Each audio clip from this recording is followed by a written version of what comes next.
This is an exclusive sneak peek to my new show, The Duty Station Download, where I help you embrace all of the fantastic things your new duty station has to offer. In this episode, I have pulled together a compilation of bases to give you fall festivities and even some spooky haunts straight from the mouths of military spouses and veterans who have lived there.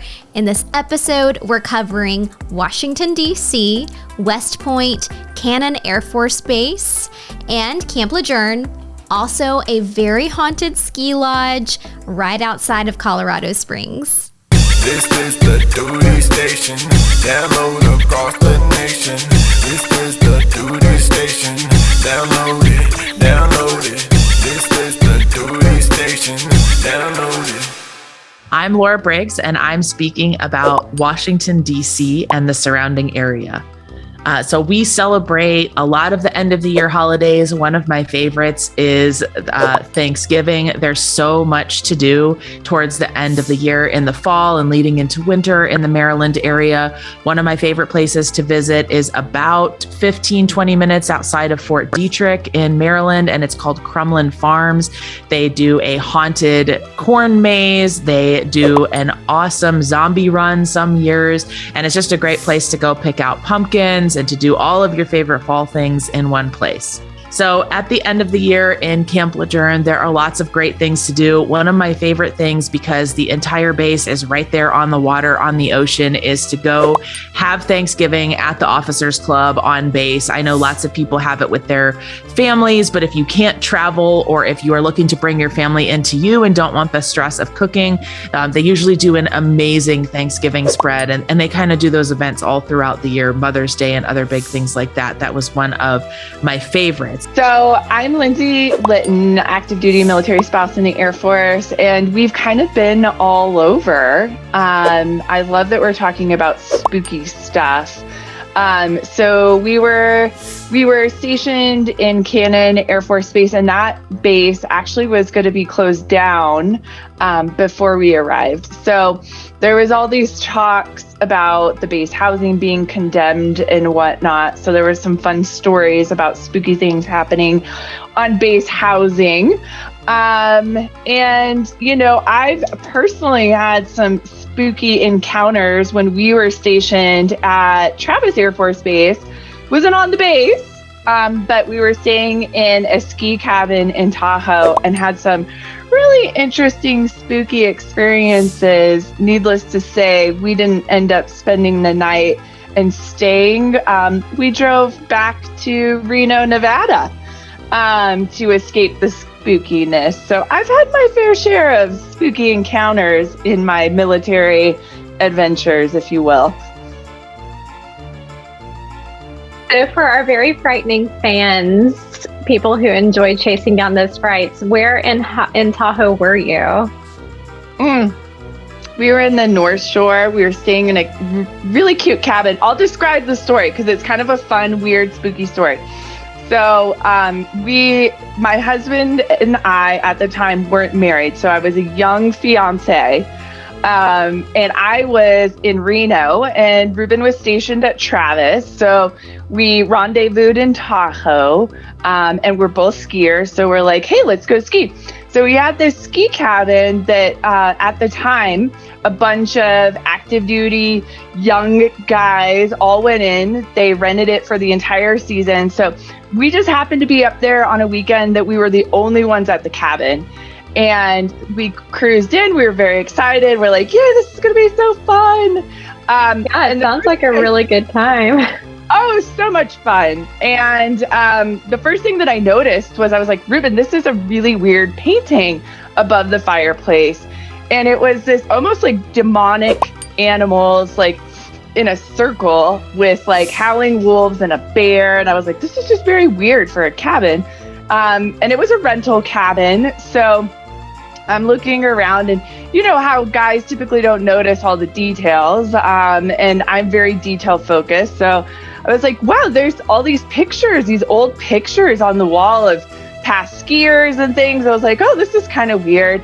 So we go about our business, and all night we both had these this feeling like, and we didn't talk about it, that somebody was watching us. And so we go to bed and we hear these footsteps underneath the cabin, and there's a crawl space there. And all of a sudden the entire cabin gets ice cold, and the heat had been going. So it was very odd. And we hear these like footsteps and these chains, and my fiance at the time grabbed a fire poker and was, and then he just said, "We're leaving." And we grabbed all our stuff. We packed it in our tiny Jeep at the time, drove all the way to Reno, where my apartment was. We laughed about how silly it was and how it was probably just an animal or something that got underneath the house. We get out of the Jeep and we're like, oh, this is so silly. I can't believe we drove all the way back to Reno for this. And all of a sudden, a black cat comes out of nowhere, looks at us, screams like this loud meow. And I was just like, oh my gosh, it can't get any weirder. We get inside my apartment and we're laughing, everything's fine. All of a sudden, my house alarm, which I have never activated, never used, starts going off in the middle of the night. And that was our encounter. Oh my God. Was that on Halloween or just a random night? That sounds like season. Yeah, very weird. That's a good idea for you guys to all go in on a cabin together, but it's such a bummer that your night got spooked out and you had to go home. So weird. We never went back to that cabin again. Oh my gosh. Okay, follow-up question. I know you've been to 3 different bases that you have a lot of experience at. Do you know of any nearby supposedly haunted sites at those locations that you would recommend someone checking out if they're there for the fall season?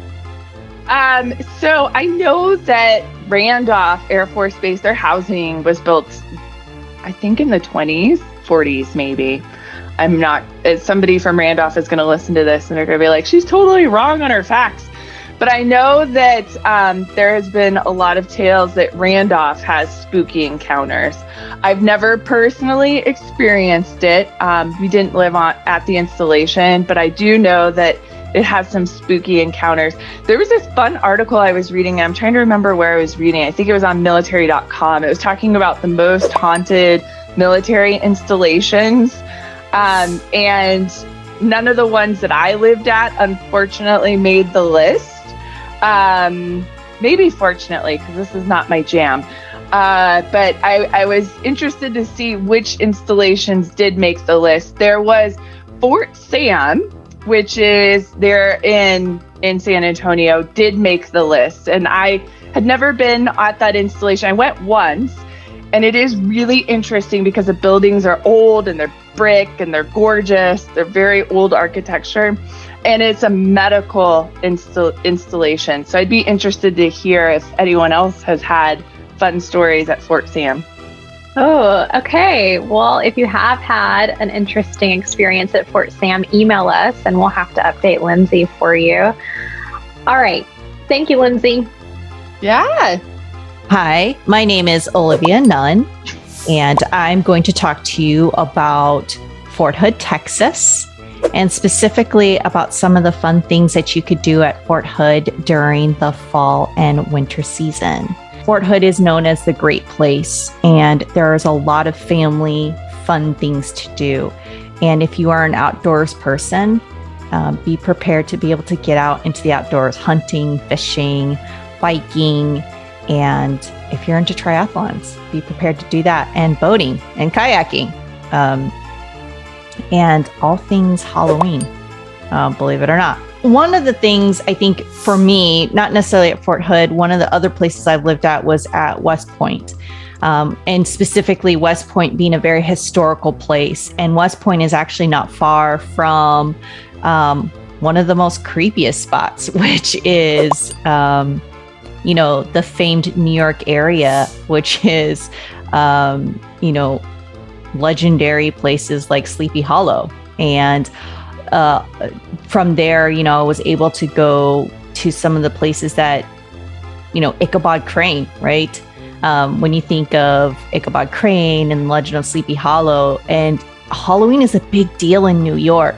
And so I was able to do like a big pumpkin fest where they carve over 3,000 pumpkins and they put them on display, and you could go and you get tickets and you go through a walk and see these beautiful pumpkins on display. And they have like spooky like ghost tours and things like that. And I think that is a unique opportunity if you're in the New York area when you're stationed, whether in New York City or at West Point, to be able to go in an area of United States where some of the original spooky stories of America come from. I mean, it's right there. It was literally like a 20-minute drive from West Point. So how cool is that? That is very cool. I had no idea. I didn't either. Right. Station there. So did you get a chance to check it out while you were there? I did. When I found out about it, I was like, I had to go. I had to get tickets. I'm like, how do you not go to Sleepy Hollow, right? And I know. I wonder how long it takes them to carve 3,000 pumpkins. It takes them a while, actually. So they start prepping it, and it is a constant rotating because obviously, pumpkins are going to spoil. So throughout the month of October, they've got artists that are constantly rotating those pumpkins, and it is phenomenal, and the artistry that goes into it. So again, if you are in and around the New York area, or even if you're on the East Coast and you want to go check it out, it is definitely worth the time and effort to go check it out. I have to put that on my bucket list.